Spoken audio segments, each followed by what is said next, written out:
like it or not, economics has become a bit like Catholic theology in medieval Europe. It has basically become the language of the rulers. So if you don't speak economics, you cannot participate in any debate. Especially because in the last few decades of neoliberalism, we have been encouraged and sometimes even forced to think everything in economic terms. So when you're trying to protect, I don't know, a library or a museum, you have to make this economic argument. This will, I don't know, encourage learning and increase the people's intelligence and our productivity. Why should you do that? Unfortunately, that you have to. So increasingly, being able to speak economics is important. But then, of course, that they are not going to let you speak it. In the exact same way that the Vatican banned the translation of the Bible into local languages in the medieval times. So unless you belong to this priesthood of the people who were trained in Latin, or unless you were from extremely privileged background and had a personal tutor to teach you Latin, you cannot even read the Bible. And once that you create this body of knowledge which is not accessible to other people, then you can just kind of, basically bully other people into accepting your argument because other people cannot really understand you. Now,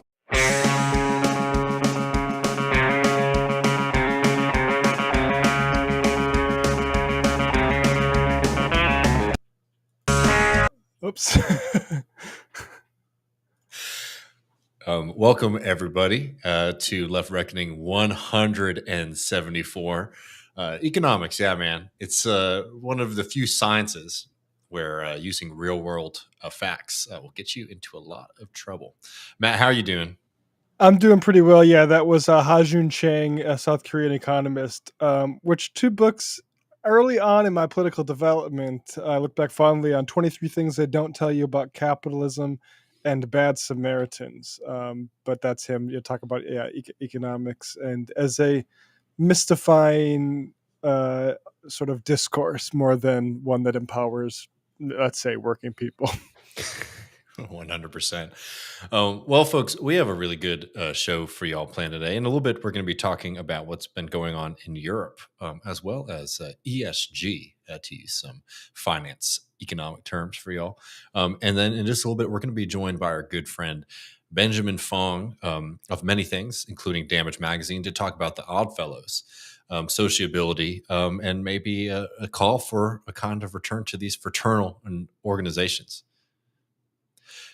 Yeah, and I mean that's kind of why I thought of that clip. It's a little bit unrelated, but like everything gets sort of ruthlessly economized and you don't really realize what's dissolving in front of your eyes that's significant. And yeah, some things that are pretty important for living a meaningful life on Earth, that turns out. 100%. And talking about life on Earth, Matt, I just got an email in the inbox, in the Left Reckoning inbox, which I know you're checking all the time, keeping up with all of our communications. I'm surprised you beat me to it. With probably one of the worst guest suggestions of all time for us, a pitch to have an Ohio-based rabbi who supernaturally foretold the terror attack on Israel in July and the global anti-Semitism wave against Jews that followed.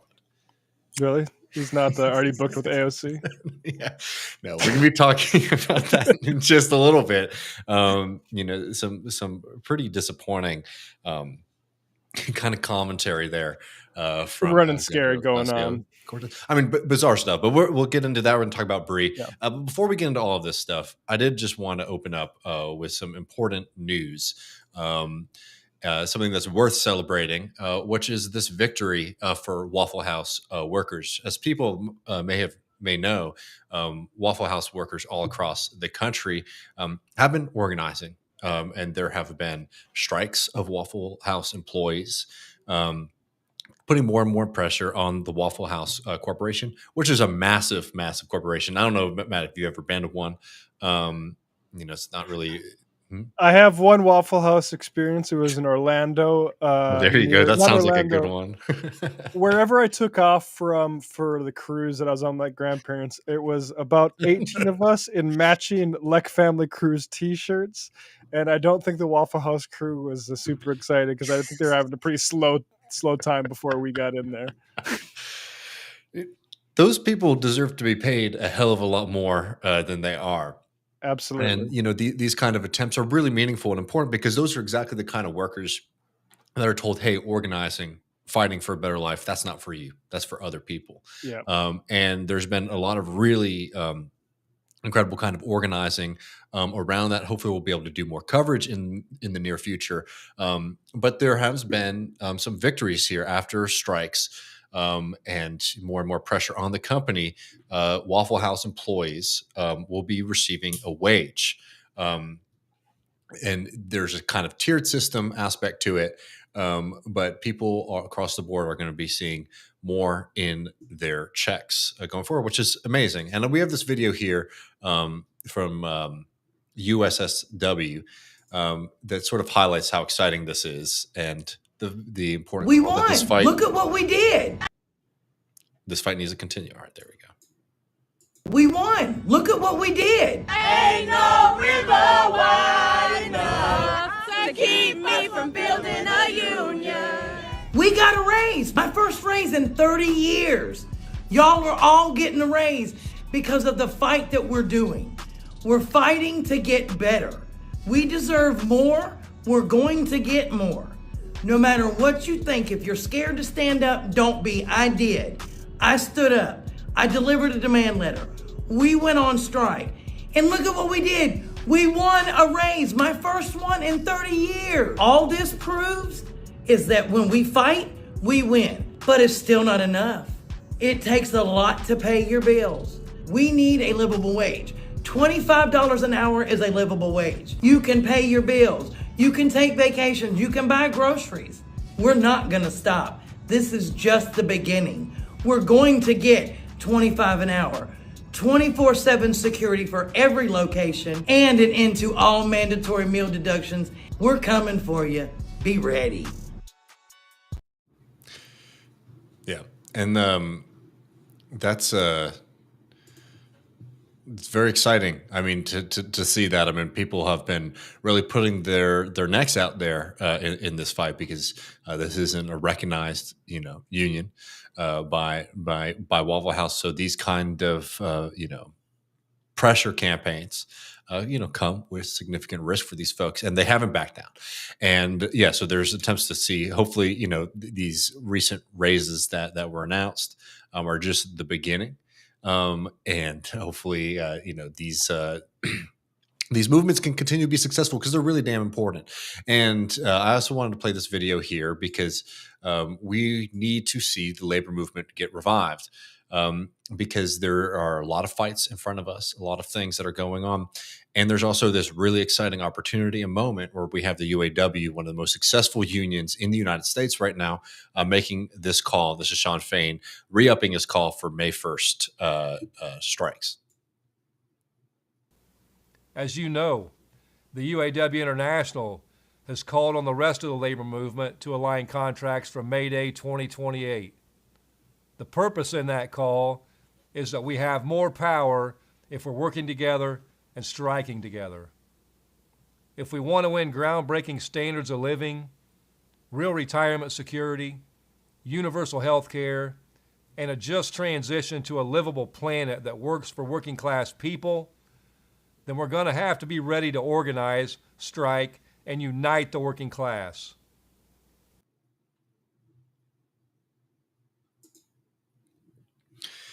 It's an important call there. So solidarity to the workers at Waffle House and to everyone out there fighting for a better world.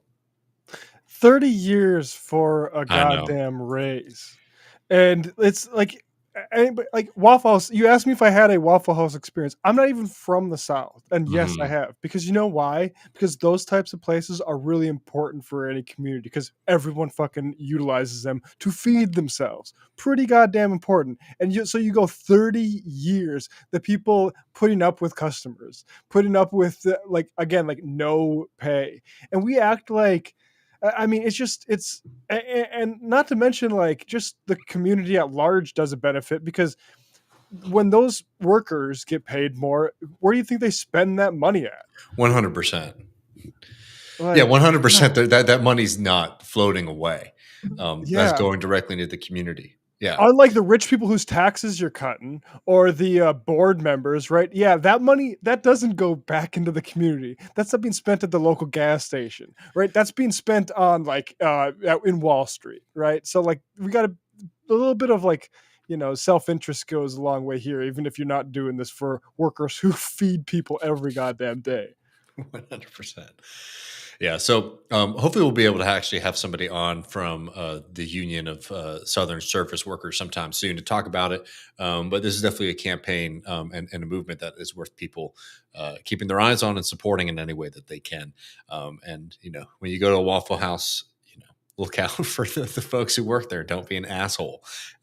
Unfortunately, that has been a part of the job for too long, which is why they're asking for more security at those facilities. But Matt, I mean, do we want to get into this this Brie and Palestine story here, or should we save it for? Do you have is there a segment after? I forget.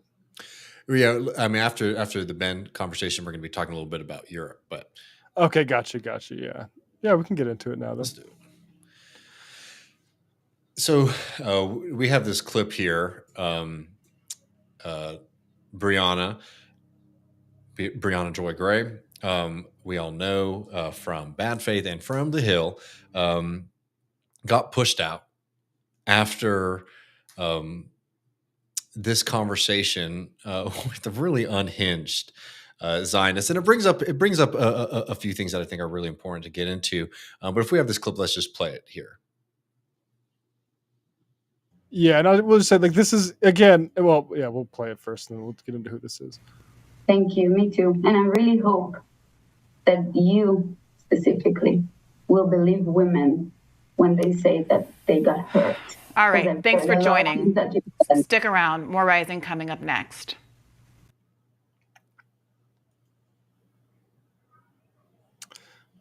Right.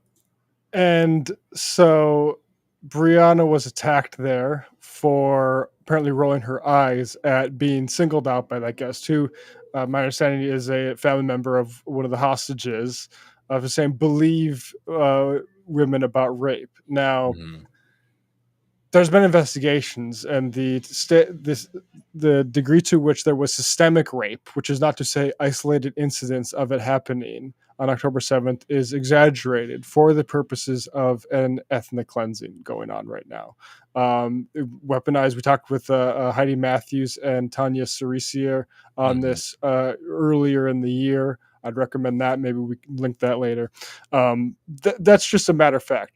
And Briahna was put in an impossible situation to the point of it being, I would say, a conscious setup, because that guest was not what would make a guest newsworthy from my perspective in that case is, say, one of the many hostage families who are protesting Netanyahu for not prioritizing the return of hostages versus a bombing campaign, and that the guest that Briahna had on explicitly said, I'm not interested in getting into politics. I just want to apolitically talk about the hostages, which we all know what the subtext is there, even if that woman doesn't, which is support Israel in the ongoing massacre.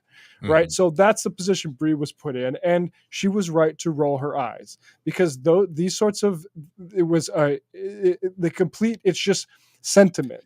We are not actually dealing with news. We are dealing with, well, newscaster, why don't you believe this individual? Well, It's about something that has been documentedly lied on. So it wouldn't behoove Brie to just go along with it and say, no, you're right. I apologize for it. So yeah, Brie put in a horrible situation there by, I think she even said this, her producers. I think she said with Glenn Greenwald that she was really rolling her eyes at the producers for putting that segment together, which is, again, if that guest isn't there to talk about the fact documented in Israeli newspapers like Haaretz that the hostages are actually an object and not an end to themselves for the Netanyahu government and the coalition there, then what are we doing here? We are trying to get rid of Briahna Joy Gray, is what they did. 100%. And Briahna has been really fabulous on the Hill on this issue of the massacre and the genocide in Gaza,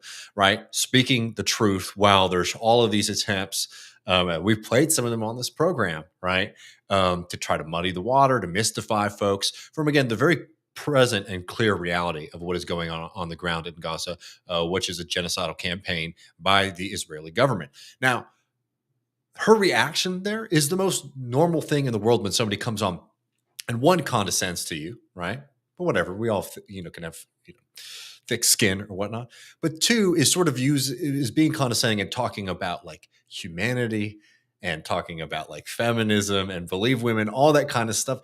Everybody should react with a big eye roll to something like that, because it's a really cynical deployment of empathy and solidarity to justify the mass slaughter of Palestinian people, right? And to sit here and act like somebody can just come on and non-politically sort of advocate for the continuation of this kind of killing of people. And it shouldn't be treated as, the brutal call that it is. It was just absolutely ridiculous. Matt, and if you're trying... Yeah. Here, Times of London, Israel says Hamas weaponized rape as the evidence add up. The Israeli government insists that Hamas formally sanctioned sexual assault on October 7th, 2023, but investigators say the evidence does not stand up to scrutiny.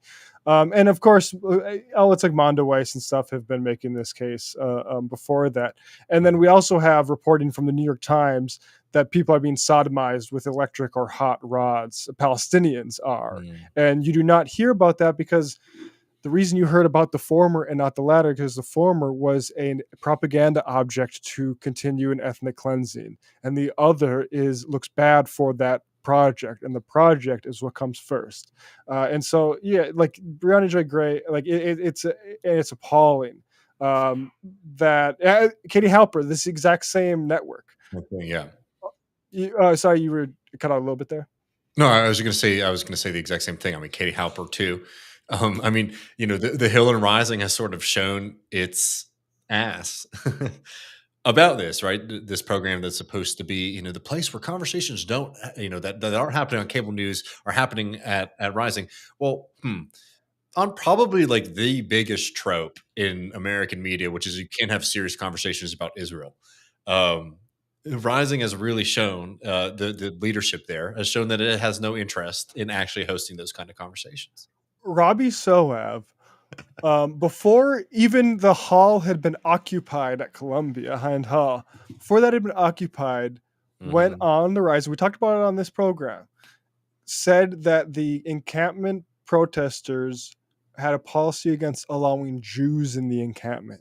That was a lie. It was, of course, Zionists who are provocateurs who provoked, everyone, we don't even need to spell that out. To make the claim that they didn't let Jews in is a clear smear that justified the retaliation that we've seen across the country against these folks. Yeah, no, yeah, just like actually just hawking disinformation. Yeah. And it really truly is amazing to have somebody like Briahna be fired and pushed out, or somebody like Katie Halper be pushed out, for speaking the truth, when people in that chair, in that host chair, have promoted and pushed some of the biggest lies that have come out over the past few months. No repercussions, no real kind of pressure on them. And yet somebody rolling their eyes when somebody is condescending, insulting them to their face gets punished in this kind of over-the-top way. Right. Well, that's my thing today. And that kind of sets us up for what we're going to talk about next, which is that we are 8 months, folks, and 40,000 by official numbers. But tens of thousands, 95% of people, millions of people displaced.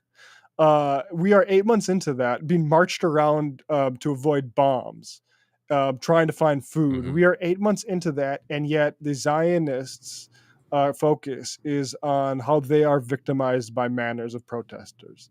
And the truth is, we have seen people attacked for their views on this conflict, and they have been Palestinians, or in one case, they were a small child who a landlord thought was too pro-Palestinian, right? Violence is out there. There is an emergency of it. And to pander to the concerns of folks who are frankly, like, I don't know, like it is a misapplication of focus in an ongoing genocide that is, running on anti-Arab hate right now. So there's a new thing, speaking of that we have to really be concerned about, which is counter-protesters. They did something unkind. Chuck Schumer has tweeted out this today. Here it is. This is forwards, right? It's not backwards, but maybe we can make it a little bit bigger. Yeah. Chuck Schumer, I just visited the Nova exhibit site Friday and was incredibly moved to see the huge loss of human life on display. The protest outside and the kinds of comments made were nothing short of despicable. Now, it's a choice to focus on both of those things, and I would suggest that they are more interested in emphasizing the protests outside, because if you actually look at some of the comments made, I have included one there.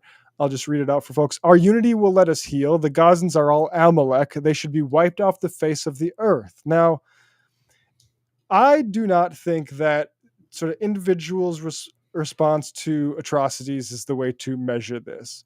But I do think maybe a little bit of understanding for maybe Palestinian, when they say from the river to the sea, and that's viewed as homicidal. When Chuck Schumer is going up to things saying they are all Amalek, wipe them off the face of the earth, it is racist to accept one of those things as just a people's grieving, and the other as a savage expression of hate.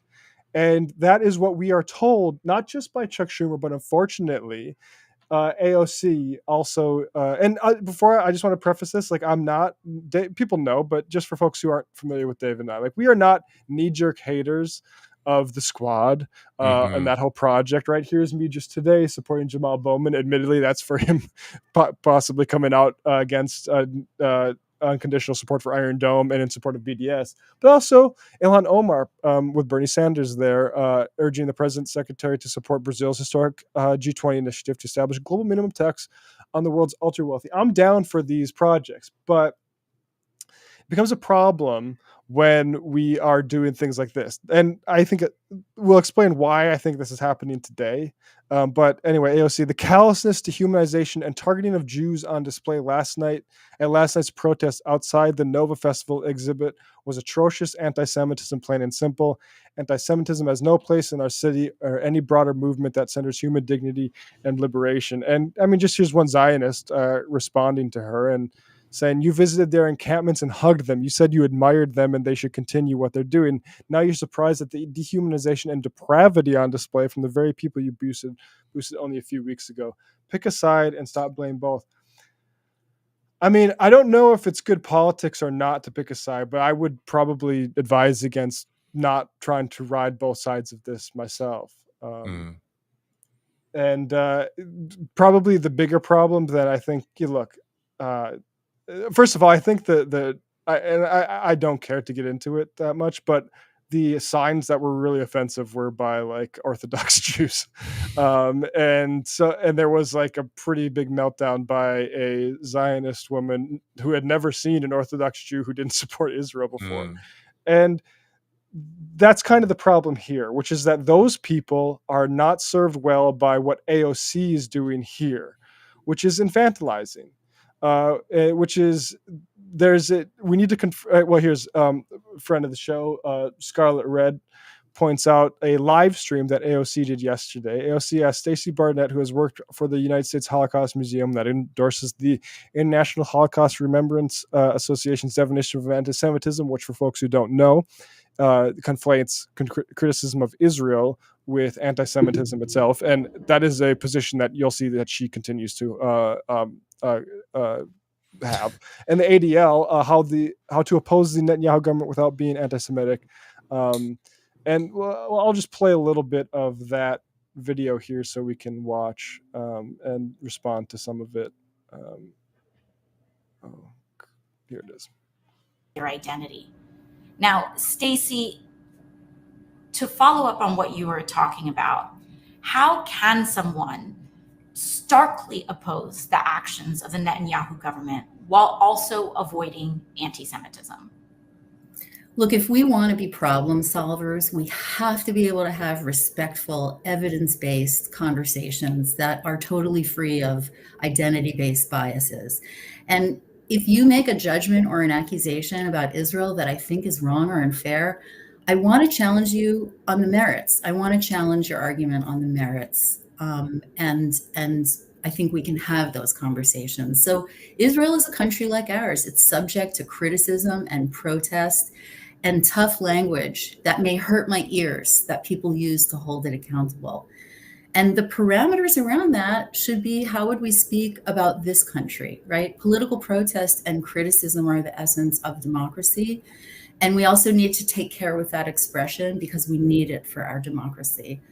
I want to just mention a couple of pain points in this moment, because if we can understand the harm some words do to other people, we can be attentive to preventing it. And that's a great beginning that will matter to a lot of people. So I talked about the conspiracy frame. And so whenever we hear about nefarious control behind world events, or now we're talking about the conflict, evil control of government policy by Jewish billionaires or Zionist donors, those are just like the George Soros accusations that Amy described, this evil puppet master,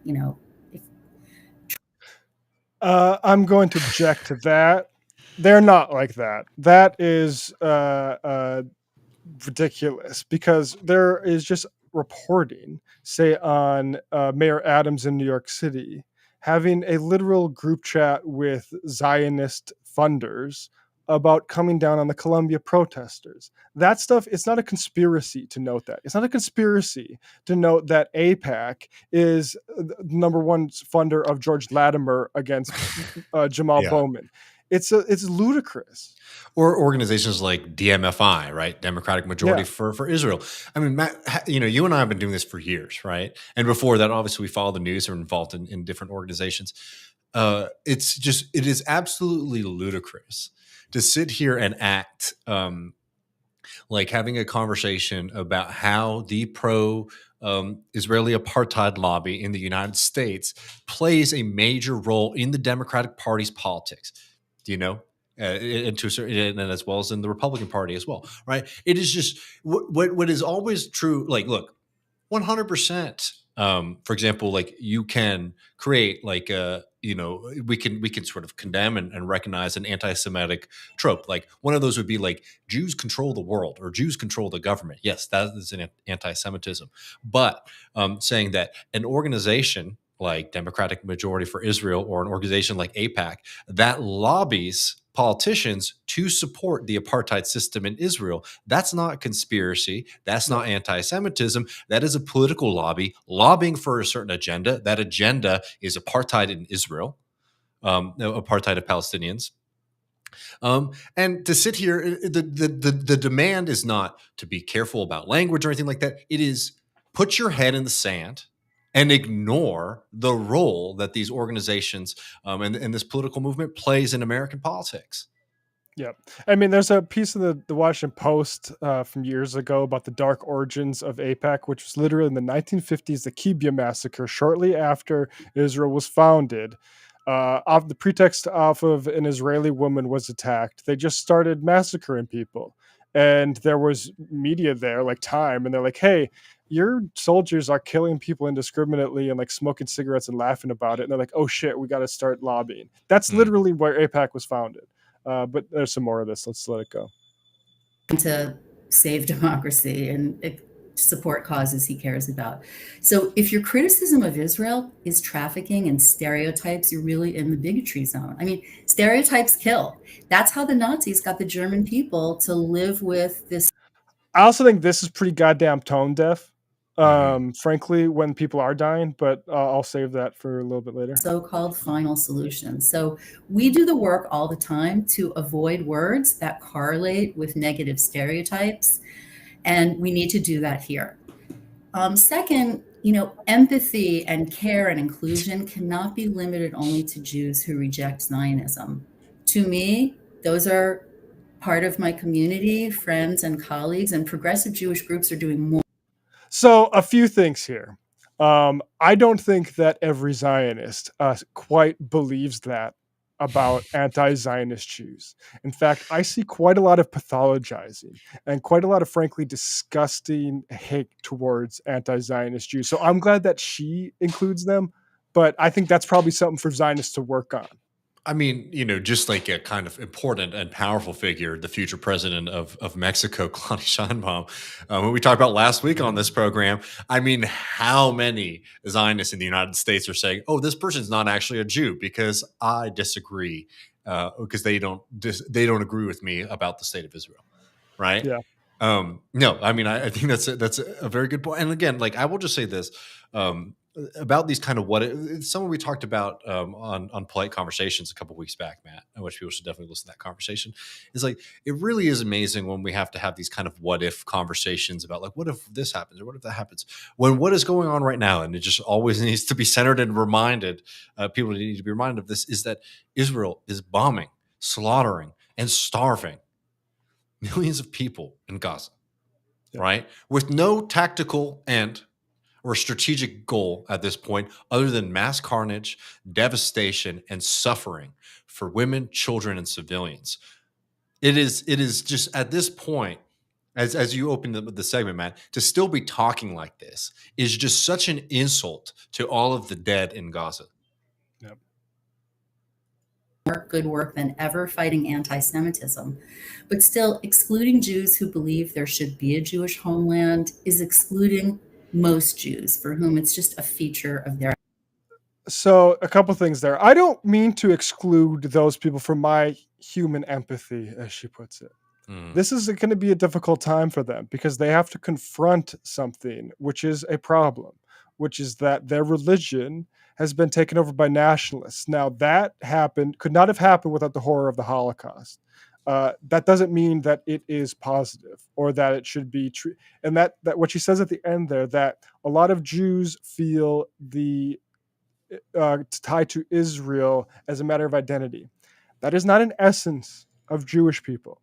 That is a historical contingency that represents an issue that needs to be confronted. And we do need to extend empathy to people because this is going, but what we don't need to do is tell them that they're right and the anti-Zionist Jews are wrong. Those people, the path is there. There are plenty of models to lead people out of that. And what I think the problem is here is that they are being led back into a nationalist solution for an issue, which is, I don't know, a problem. That is, and I really resent people who think, because what you go ahead, yeah, jump in. No, I mean, I resentment. I mean, like, this is something that I'll say, and I know that we have more here that it's probably going to make me see even more red than I am right now. But I'll tell you this: there is this kind of like therapy language or feeling language that this whole thing is set up about can be so evil, and we've seen it be used to justify. I mean, in this case, to excuse support for the horrific and the inhumane, but to support and to sweep under the rug all kinds of serious things. Why is this kind of language and conversation so wicked? because it decontextualizes everything, right? So instead of having a very blunt conversation, right, which is what this person is saying, is like, hey, for some people who live in America, who are Jewish, they think that it should be allowed that there is a state that is an ethno state that was created through mass expulsion of people, that maintains racist laws, that holds people in concentration camps, and then and when they get mad or upset because of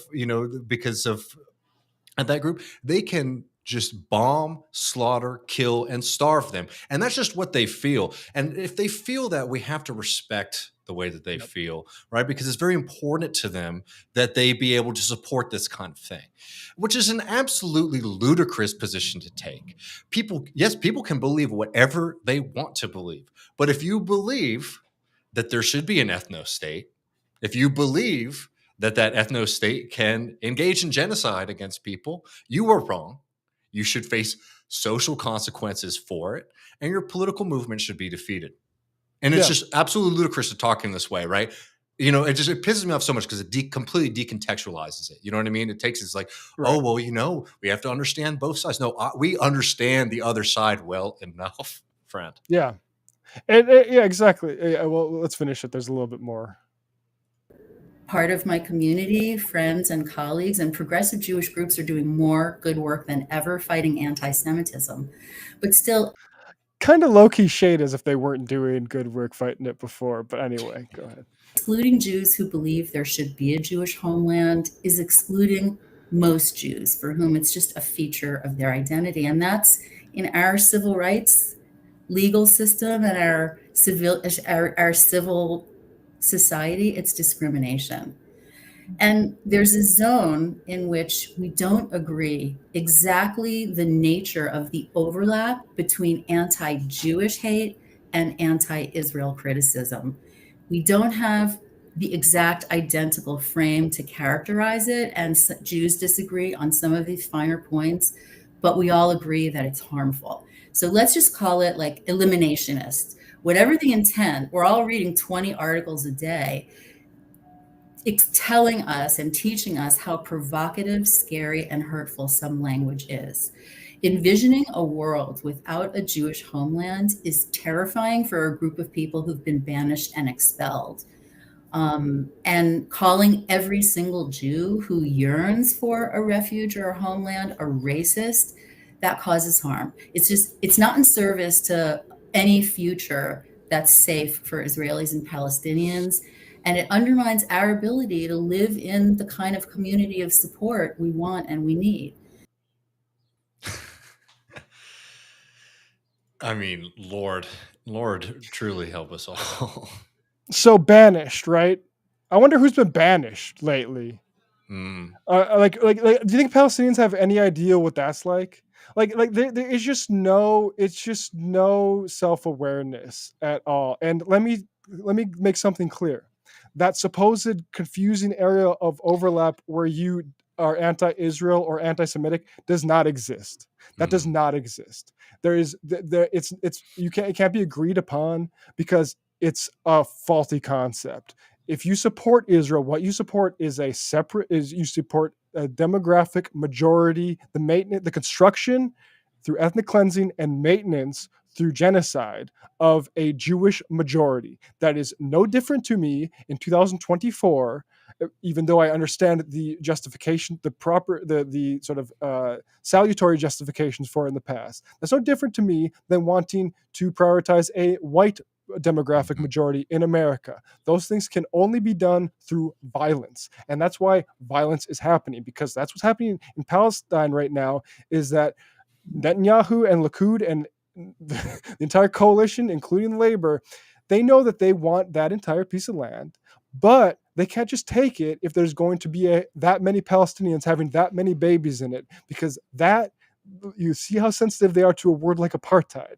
But that's why all these groups like Amnesty International are saying, yeah, it's apartheid, because we all know that that's your real borders. And though you're keeping those people down inside it. And so they got a problem. And what their solution is to try to bomb and scare people out of it. So there's but that's that the real issue. That's why you're never going to get rid of Hamas, because you're not going to be able to drive the Palestinians out like that. Oh yeah, I mean, again, there's no strategic or military goal here other than devastation, and yeah, I mean, this kind of language is bad. I don't know. I mean, there's plenty more in that. I don't know if we had any more, but there's plenty of stuff, and we've been pretty, I think, vigilant about calling out some of the dangerous things that have happened, because look, there's a lot of people who want to take advantage of this kind of moment. And do you know who is really helped out by this kind of bullshit logic that we just heard? Is actual monsters and actual anti-Semites. Yep. Because when you start describing and saying, hey, when you start claiming that, like, hey, opposing genocide means that you're an anti-Semite, well, what kind of dynamic does that create for actual anti-Semites? Like, oh yeah, look, they're calling you an anti-Semite, they're calling me an anti-Semite. It's been a boon for actual villains and monsters that do exist out there to muddy the water, to try and confuse people about this. Because what is happening and what should be opposed is the mass slaughter and killing of Palestinians, and muddying the water in the way that folks have been doing is extremely dangerous, because it creates opportunities for the very real and dangerous anti-Semitism to thrive. Yeah, and look, I mean, I hope. So here's some explanation of to why it's happening now. Well, Jabal Momin got some polling and is getting crushed by AIPAC's #1 fund recipient, George Latimer. Mm-hmm. And so you get stuff like this, and AOC gets this headline here, which I think it's I don't expect leadership from elected representatives, but I think the problem this is extremely disappointing, frankly. Don't do harm, right? And so this is Times of Isreal. AOC slams anti-Semitism on left, says when Jews threatened progressives are reminded. And I would just recommend people go check out the Labor Files documentary, 3-part, multi-hour documentary on what happened to Corbyn the second that he took over, and the bad faith attacks.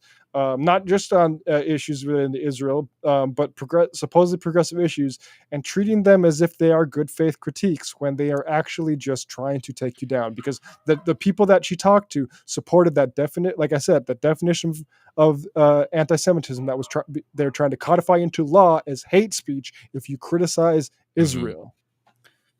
Yeah, no. And I mean, I'm sorry, like seeing this from AOC is extremely disappointing. When there has been a lot of exciting and inspiring things from the quote squad in sort of getting this moment right. This is a huge step backwards. It's truly amazing, frankly, to be having this kind of conversation. Hell, I guess at this point we sort of foreclosed the opportunity of thinking about all the folks who are being killed. But just what's happening in this country. I mean, Matt, what happened in your neck of the woods in Columbia. Here at the University of Texas, the University of Texas is now pursuing disciplinary actions against young students who stood up and protested against genocide in Gaza, right? And it pisses me off to no end when we have, again, these kind of abstract conversations. It's the most classic thing in this bullshit mystification that comes in these kind of conversations where it's like, well, if this happens, then that could be bad, or blah, blah, blah. When on the fucking ground, what is happening in the United States of America right now is young people are getting the shit beaten out of them by cops. We're having young people being doxxed by billionaires. We're seeing significant, serious threats, death and beating of Palestinian and Arab Americans in the United States of America. And yet we have to have a bullshit conversation to placate somebody who says, oh, it really hurts my feelings when people say that I can't get my ethno-state. When people say that I shouldn't have an ethno-state, it makes me feel I'm not included in this group. Shut the fuck up.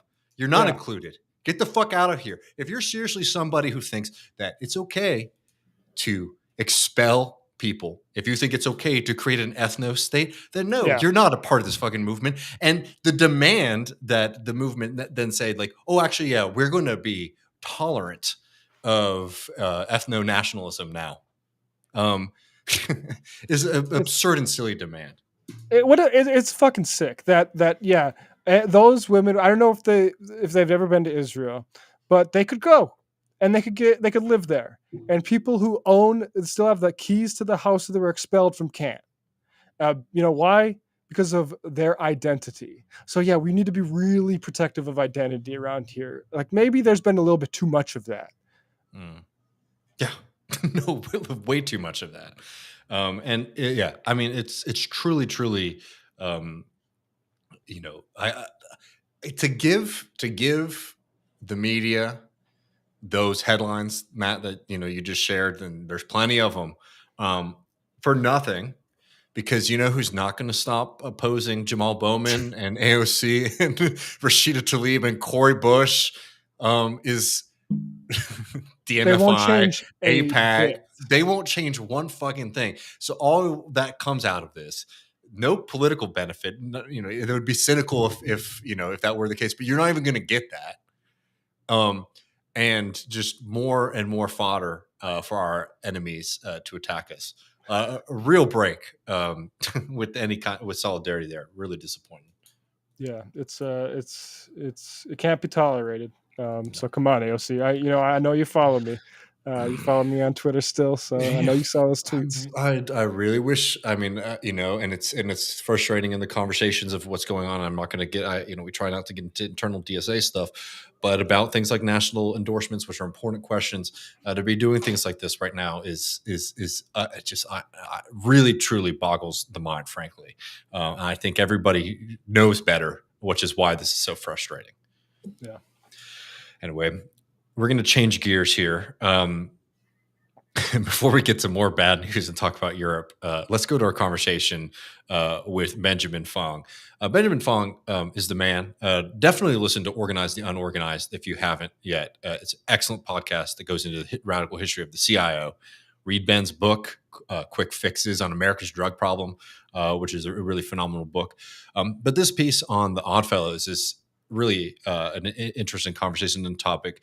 I didn't know about the Oddfellows before this, Matt. I don't know if you did. No. But it's interesting. So we talk a little bit about the history of this fraternal organization, but stick around. I think that the history is interesting enough, but stick around because, we're really talking about socialization community in America, which is something that has been attacked by capital and the capitalist class for a long time. It's something that I remember when we had, and we will release this to the public sometime soon, but remember when we had Dino, Dustin Guastella on the program a couple weeks back, Matt, and we were talking about harm reduction politics and things like that. One of the things that we talked about was sociability in America and on the left. There was like this, and Dustin said something, along the lines of like, there's this belief that it was just something that happened, Yeah. But no, it's actually something you have to fight for. And I find this piece from Benjamin being a very interesting contribution to that question of how do we fight for sociability on the left and just in general American society. So enjoy the conversation, friends.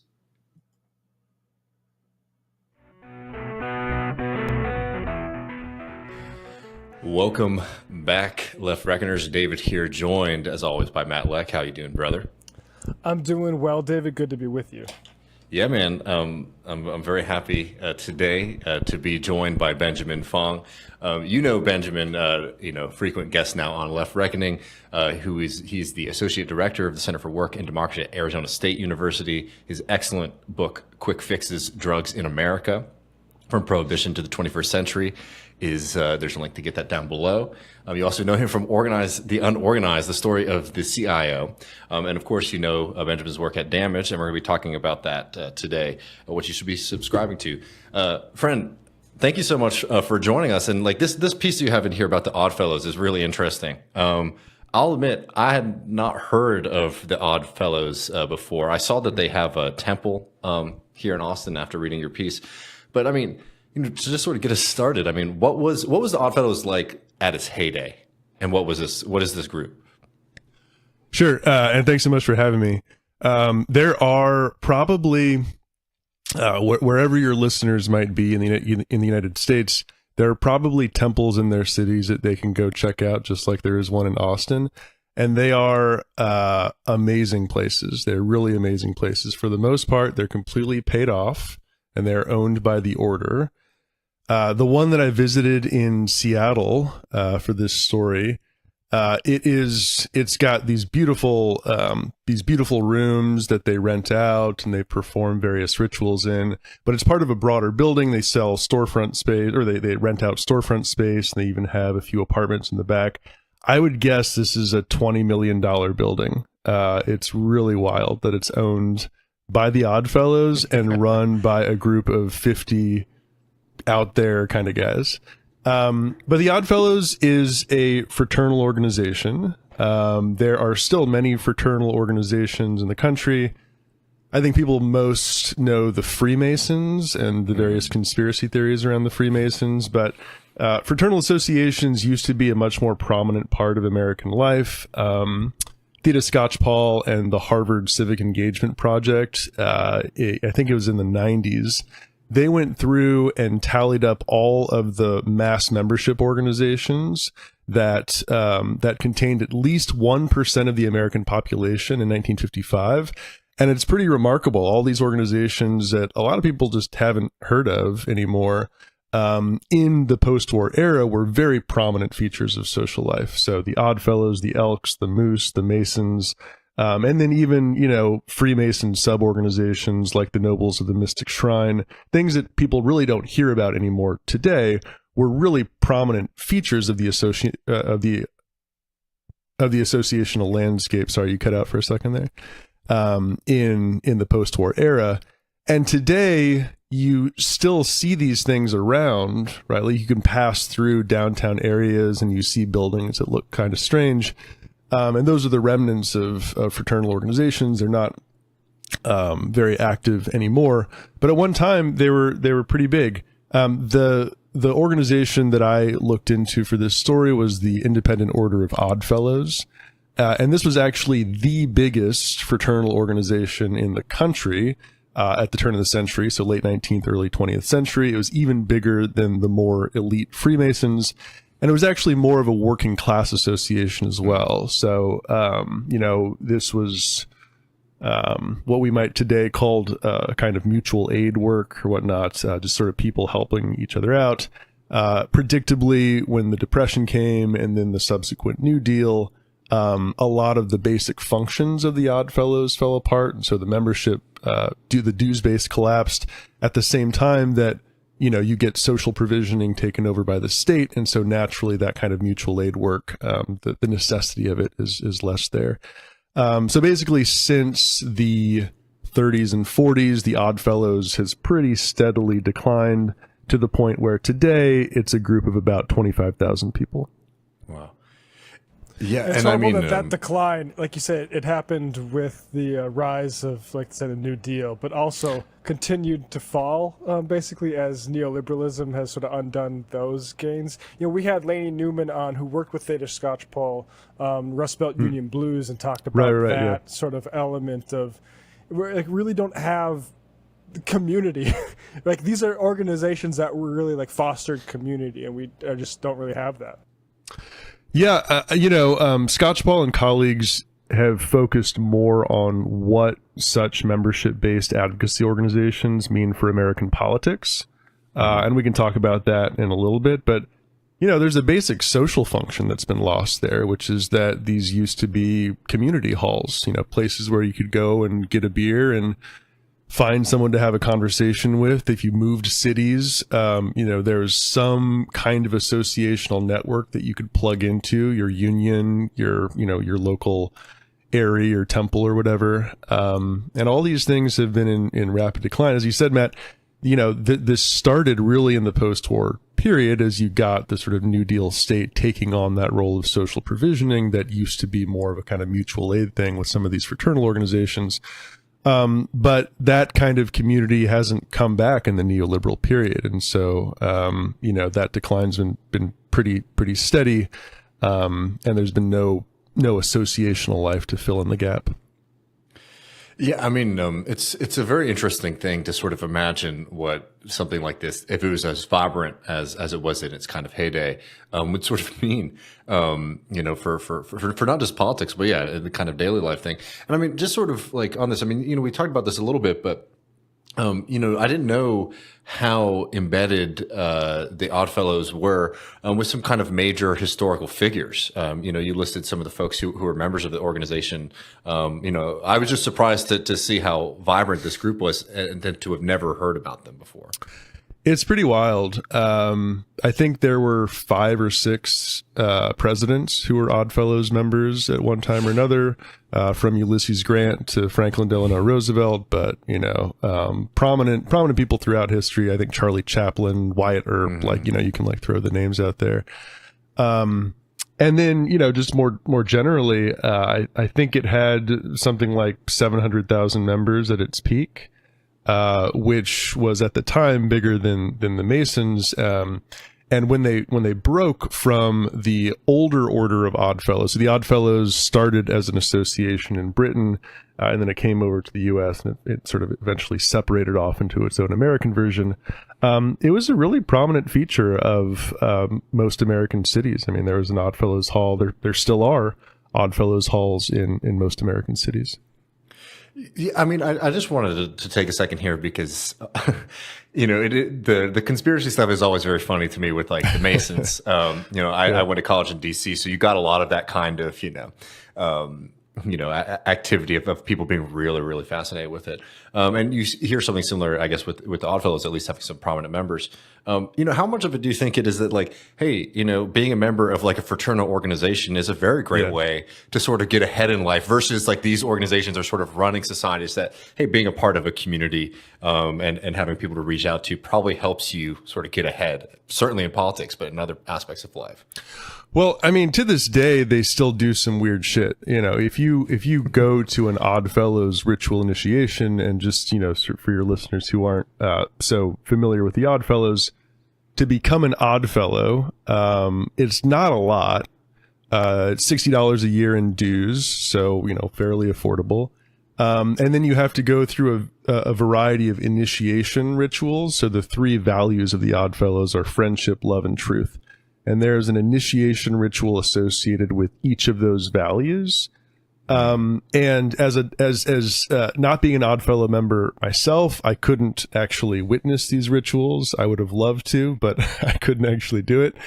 But they're generally pretty short ceremonies, right? 30 to 45 minutes. It's a couple members kind of acting out some story that contains a moral lesson. It's an odd thing to do appropriately with one's time, but it's not too demanding. In fact, some Oddfellows halls, they run all 3 rituals in the same day, and you can become a full-fledged Oddfellow member that day. So it's nothing so demanding now.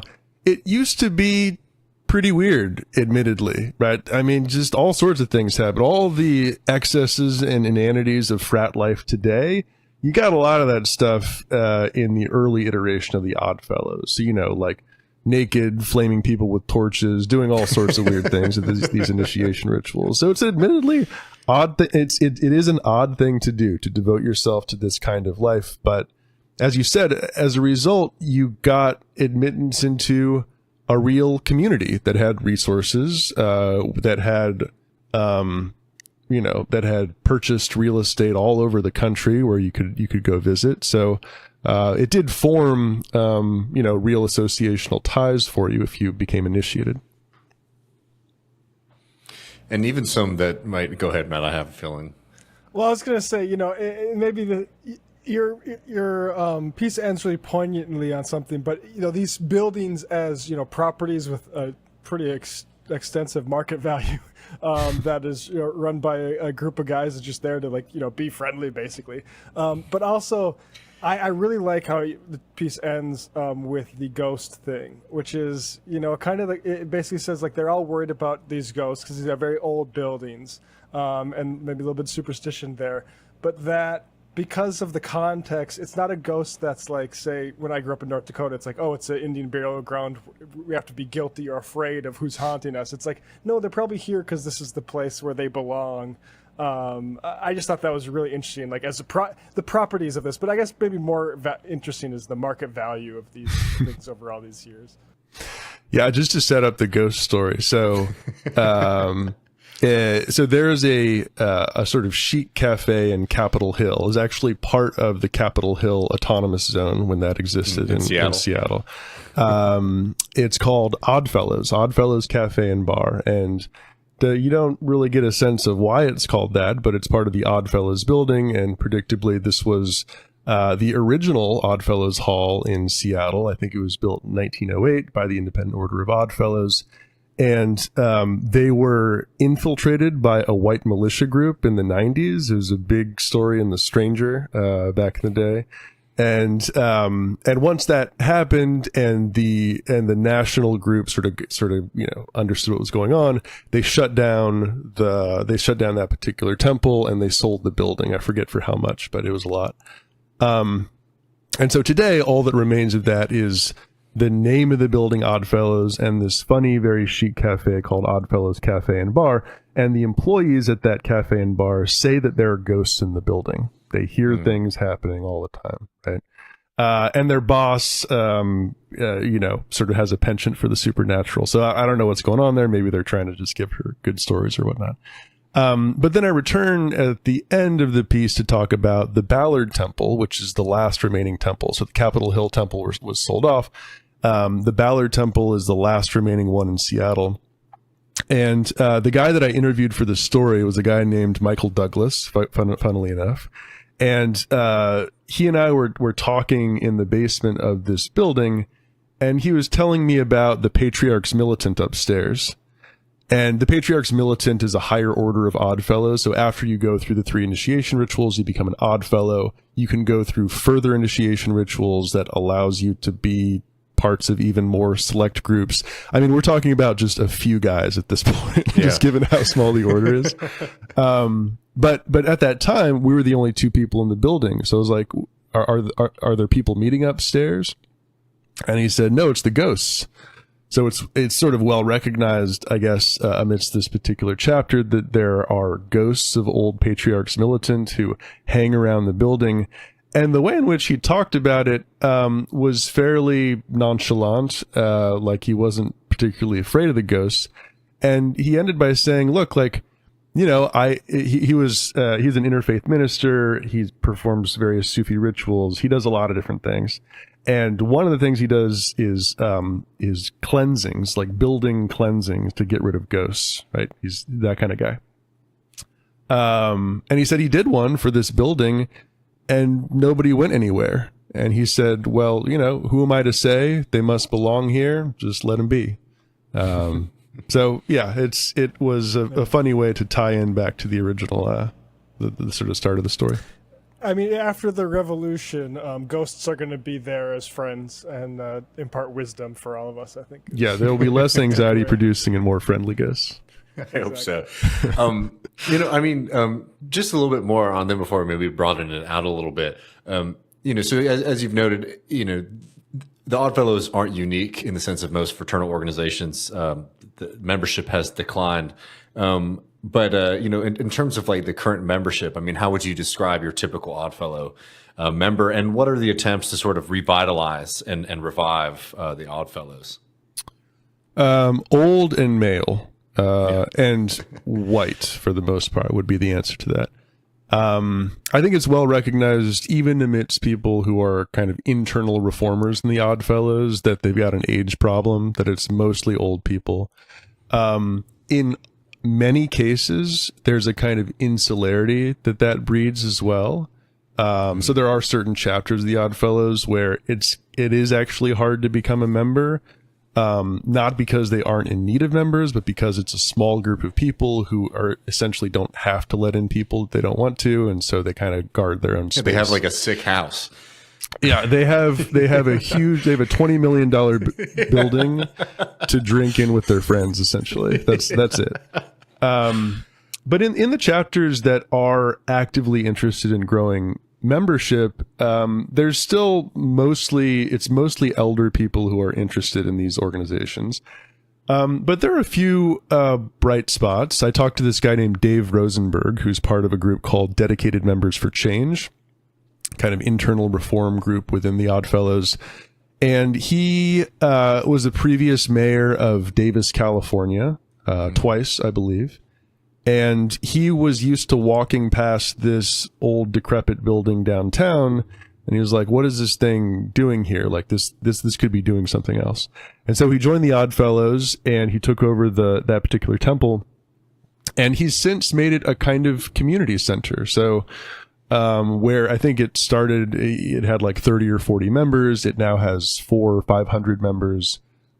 It's really just dedicated to doing whatever members want to do. So they have all these they've got like a zombie bike parade that they run every year. They've got various community events going on in the hall, whatnot. And so he's really taken the time and energy to, revitalize this hall to make it more of a downtown community space. And he's been, from what I can tell, pretty successful at doing so. It's, still mostly older people, but it's a more diverse crowd than in most Oddfellows halls. And in any event, it's definitely much more active. There's a lot more going on. And a lot of halls, they get together once a month for business and will maybe do like a social hour. But these are spaces that can be utilized really well. The Ballard Temple, for instance, rents their hall for pretty cheap. It's this beautiful hall, could probably fit 200 people. I think they rent it for like, $75 an hour or something, which, that kind of, that's expensive in one sense, but that kind of space elsewhere in Seattle would be a lot more. Yeah, no, 100%. That's like the real estate alone is like an interesting, thing as to what you can do with it. But yeah, no mortgage to pay off. It's just like outright ownership. It's wild. But in a serious way, you sort of, I think one of the people you interviewed was sort of talking about, I guess, the Sufi anarchist. But like there's something notable in a place like Seattle, which I think like a lot of cities like Austin, New York, where so much of like the social life and like the tradition and community is starting to sort of dissipate for kind of empty commercial activities only. It is sort of cool to have something downtown where they're doing some weird ass zombie bike ride or whatever it is that they're doing. Something that, I feel very like a lot of downtowns, have lost a lot of their vibrancy. In my experience, they're not places to go and feel like you're a part of the community. They're places to go and buy something and get out. Yeah. Yeah, for sure. or the places that are sociable places are places where you have to buy things, where it's to make money for other people. And so it's I think a different form of sociability than a lot of people are used to today, but they are pretty remarkable spaces that could be centers of new social life in a lot of like urban areas. But it does it takes a lot of work, in any organization, there are people who are going to be resistant to any change whatsoever. I do kind of think it's an interesting moment, however, where the Oddfellows, and, this is true of the Elks, the Moose, other fraternal organizations as well, they are so decimated that there's just not much else to hold on to. So, if you and a group of friends like went down to the Austin Oddfellows, Dave, and just said, we're all going to become members right now, I'm pretty sure you would be the numerical majority pretty quickly. It's a really decimated organization. And it's a funny thought. I don't know if I want to see my friends naked just yet, but you don't got to do that anymore.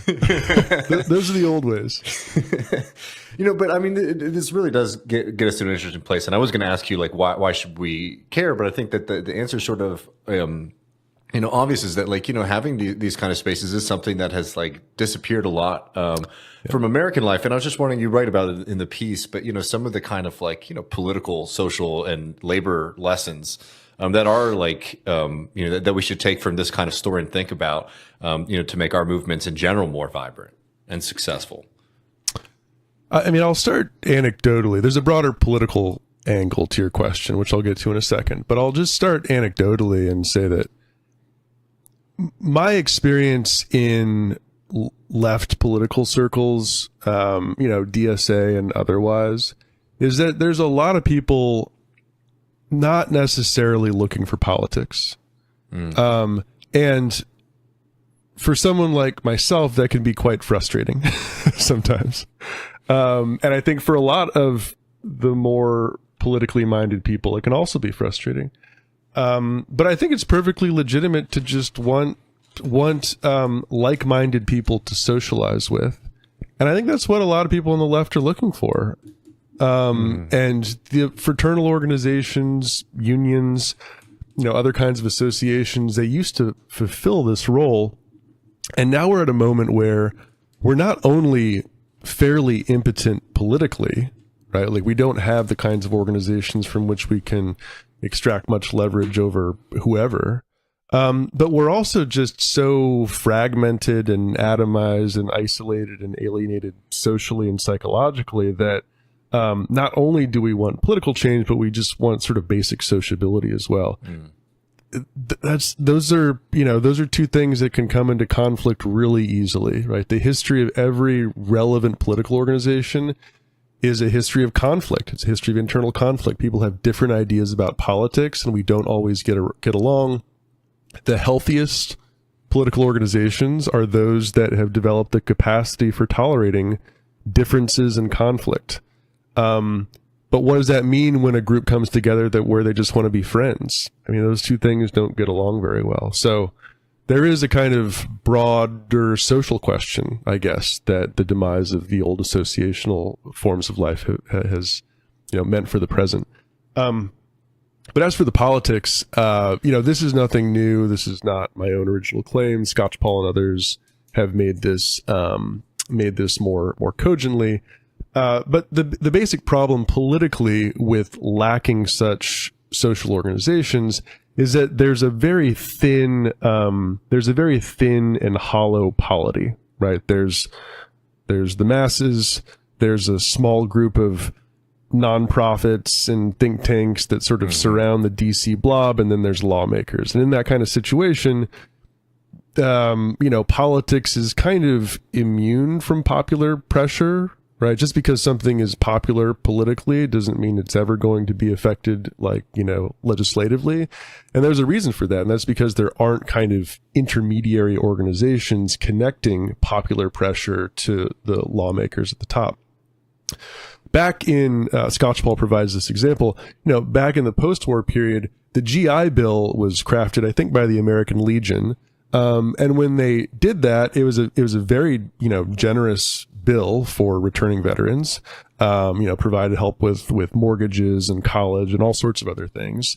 And not only was it drafted by a membership-based organization, but they got their local chapters out to do political education work and whatnot. And so the GI Bill passes, and it's a very generous piece of social provisioning. This is an example of how having a strong membership organization can lead the political process rather than just tail behind it. Whereas today, with the demise of all of these membership-based organizations, unions most particularly, but fraternal organizations as well, you don't have those kinds of intermediary organizations. And so that's the big political problem here, I guess, right? The social problem is that we're all atomized and alienated. The political problem is that there's no organizations that tie popular pressure to those at the top. Well, I'm curious, and I don't mean to put you on the spot here, but our buddy Paul Prescott, we have him on the program a lot. He wrote a really great review of Tony Mazzocchi's autobiography, and we had the conversation mostly focused on Mazzocchi, but we were talking a little bit about how fun that union was to be a member of. The very legendary bowling parties and things like that. I just know this as somebody being on the left and in DSA and things like that. There's always been this kind of tension in DSA on this question of sociability, right? Because I remember our friend Adam Proctor for years saying things like the left is not a church, right? And sort of getting mad at the attempts to sort of turn DSA into a kind of fraternal organization to a certain extent, right? Do movie night and things like that. Now I'm of two minds where it's I can see a lot of value in your union and your political organization being a fun place to be. But is one of the lessons here, or maybe points of the piece of your argument that we might need a united front of union, more engagement in unions, high engagement in DSA, and fraternal organizations, so we can sort of put things in their place. Yeah, kind of social division of labor. No, so that's a good counterexample to what I was talking about before, right? I think the best unions also become, they also build out social worlds for their members that they can participate in. So this isn't to say that properly political organizations are all conflict and no fun. But there is some central political goal that is at stake. And that is where the conflict is sort of you can't get rid of it. I guess the problem when you get an organization like DSA, where all of a sudden you get this influx of new members without any experience with what the organization is supposed to do in the first place, they inevitably just fall back into becoming social clubs. And I guess that's the sort of risk at this particular moment. Not that the political and the social can't go together in one organization, but at this particular moment where we're trying to relearn how to walk, right? We're learning how to do the basics once again. It very often comes into conflict with the kind of political contestation that any good political organization is built on. And I would just sort of add, probably just based on how our movements have been, it might be a good thing for people to have some sociability in just kind of broader popular organizations where they might be interacting with people who don't sort of share the same kind of cultural, social, political worldview that they might have, interacted with and learned when they were at school or something like that. It might be nice to actually be in an organization where there's old guys. I mean, for sure. And from the other side, I think that a lot of members of fraternal organizations are similarly frustrated. They don't want to just be hanging out with old guys either. There aren't a lot of spaces for intergenerational melding in a kind of free way. The fraternal organizations used to provide this kind of environment, and they still could in a way. Like I said, there are examples where younger cohorts have come in, and there's new vibrant forms of sociality that have blossomed in those spaces. But for the most part, it's isolated, but in the other way. I should also add as well, just in case your listeners are wondering, they still mostly go by the name fraternal organizations, but basically all of these organizations have become co-ed in the 21st century. There have long been, women's organizations or women's auxiliaries to the organizations. And so in the case of the Odd Fellows, there was the Rebeccas. Today, basically all of these organizations are completely co-ed. And so another person I talked to who is the worthy president of the first Fraternal Order of Eagles chapter in the country here in Seattle, was a woman. She's 34 years old, and she's doing a great job sort of revitalizing the Eagles, who in general have actually done pretty well over the years. So these aren't just clubs for guys. These are co-ed organizations at this point. Is that the one that was a drinking club with a charity problem? Yeah, they do embrace that. They too have an initiation ritual. And interestingly enough, there's a kind of internal reform movement within the Eagles to make it completely secular. But at their initiation ritual, they ask you if you believe in a supreme being, right? That's a sort of precondition for entering. And I think Katie, who's the president of that Eagles chapter, she said, well, Diana Ross was in the Supremes, so she's a supreme being, and I believe in Diana Ross, so I qualify. And they let her in. So that's pretty awesome. Well, I can't suggest the piece enough to y'all. I mean, and I will also just another plug for Damage Magazine. It's a really fun and beautiful magazine. People should definitely make sure that they're getting those print issues.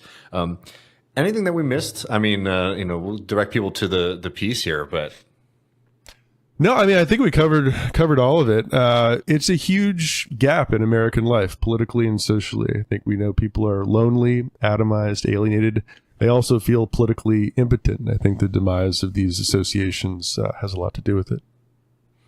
Yeah, no, I totally agree. Well, Benjamin, it's always great speaking with you. There'll be links below for people to follow all of your work. Appreciate it. And yeah, it was a really great piece. Cool. Thanks, guys.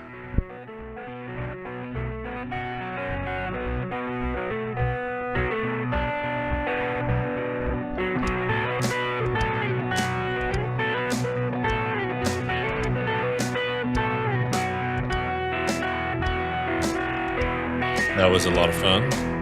Welcome back, everybody. Check out your local temple. Take over your Oddfellows. Yeah. I mean, I was looking. There's one here. I mean, I was talking about. There's one in Devil's Lake, North Dakota. See, that's what's interesting to me is like, I always sort of thought these things would be super regional, but it's sort of impressive to see how widespread they were. Yeah. But I mean, I will just re-up. If y'all are listening to this program, you're a regular listener and you're not subscribed to Damage Magazine, get on it. Really, really worth your time, money, and support. Well, all right, we're going to go over the postgame in just a minute. But before we do, I just want to sort of preview a conversation I think we're going to do a bit more in depth in the near future. Matt, are you familiar with ESG? Yeah, so ESG is what, equitable social governance or some shit like that? Close, environmental social governance. And it's become a bit of a buzzword over the past few years. But ESG index funds ended up being big business and pulling in a lot of money over the past few years. Now, it's one of those things where a lot of it was kind of more hype and branding than anything. A lot of times what that just meant is that these funds weren't invested in oil. But it was something that was seeming to be the way that corporate America and global finance, was going. And I think it's really notable because of what happened in Europe. But it might be worth sort of like taking a quick visit here because I think it shows the danger of our current moment when not only are we, and I mean working class movements, out of power, the stewards of the economy, the stewards of our governments are not good and are very bad at their job.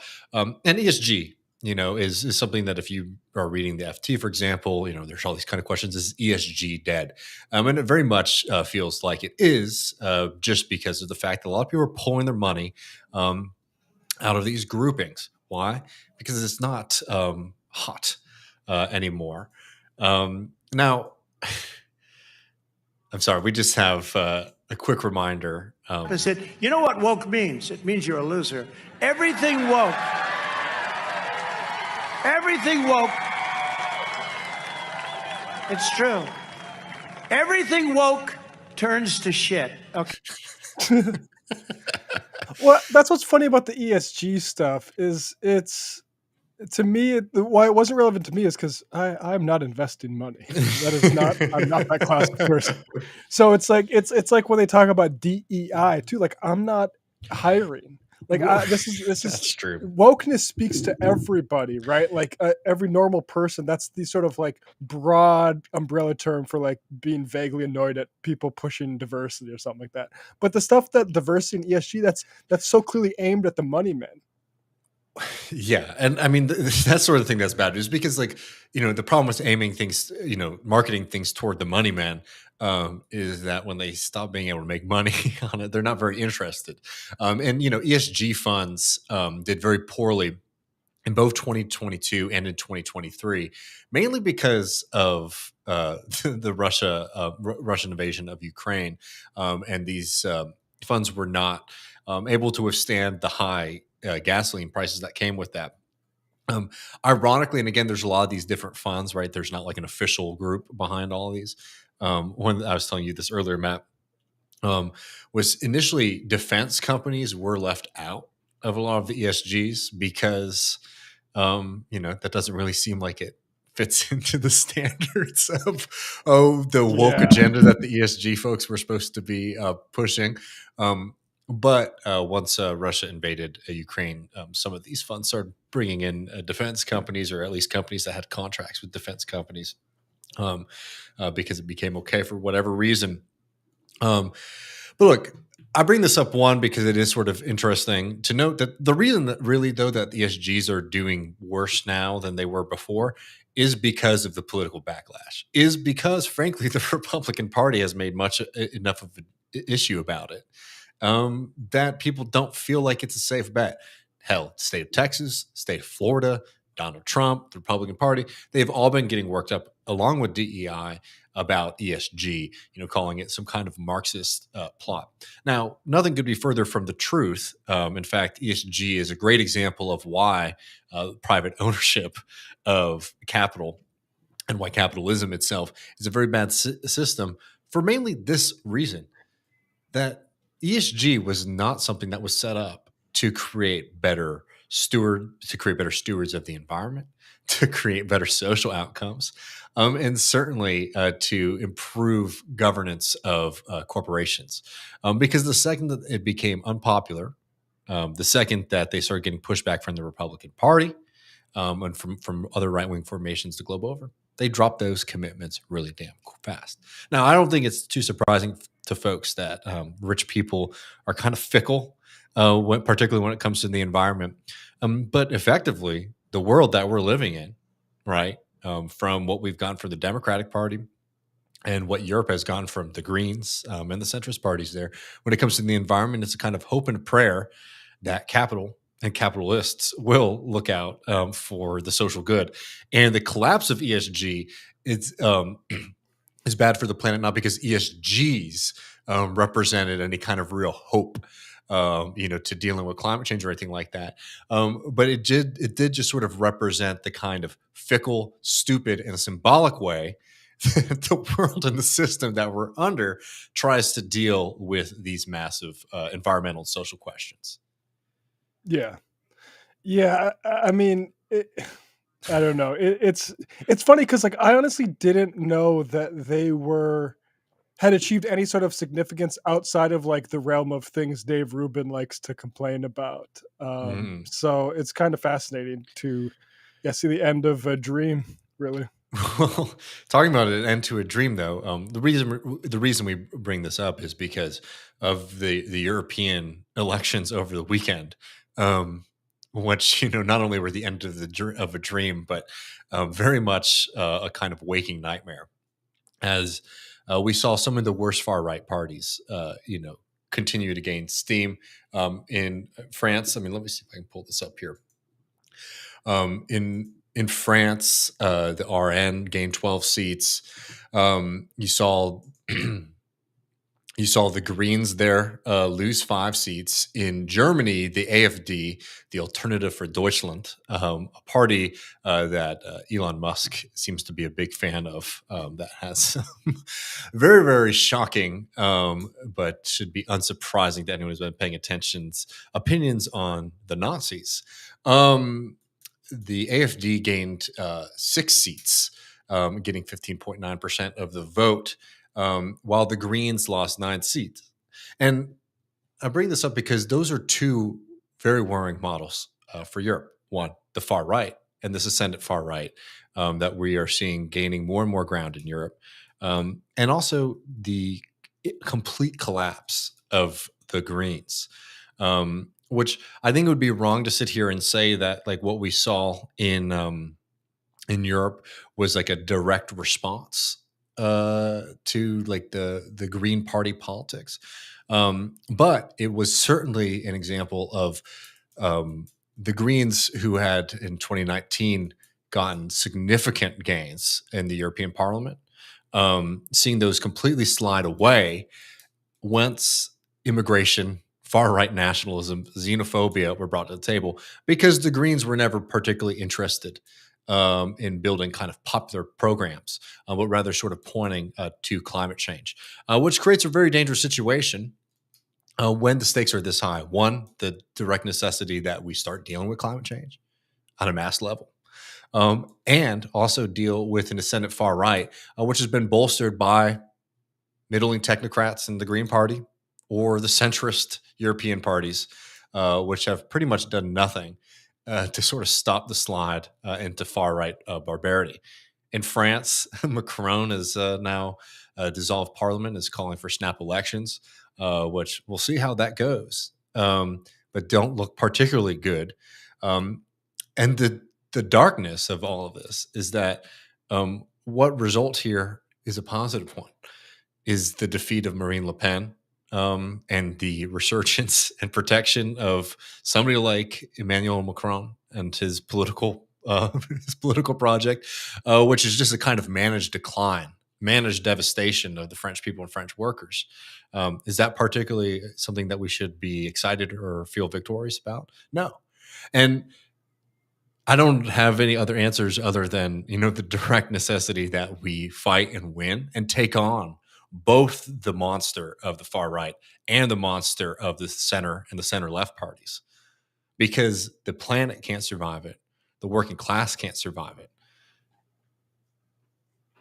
Yeah, I mean, it's depressing. And, you hear Europe going right wing, and, not a great thing to hear historically. And where is Isreal on that? Oh, Israel expects far-right gains in European Parliament will rebuff criticisms of the Gaza war. Let's go. Yeah, I mean, just disgusting monsters, all united together. Anyways, folks, we'll do more on that in the next few weeks, but pretty bleak. Might be time to join up with an organization and get to work, because the prospects right now are very, very bleak, and it doesn't look like anybody is going to come to save y'all. So, friends, we're going to go over the post game, patreon.com/Left Reckoning, to get access to that. We got a lot of fun stuff in there, including y'all's calls and not y'all's calls, y'all's questions. And yeah, we also have some fun video and things like that. So patreon.com/Left Reckoning, get access to it. Show's not over. Come hang out. Peace.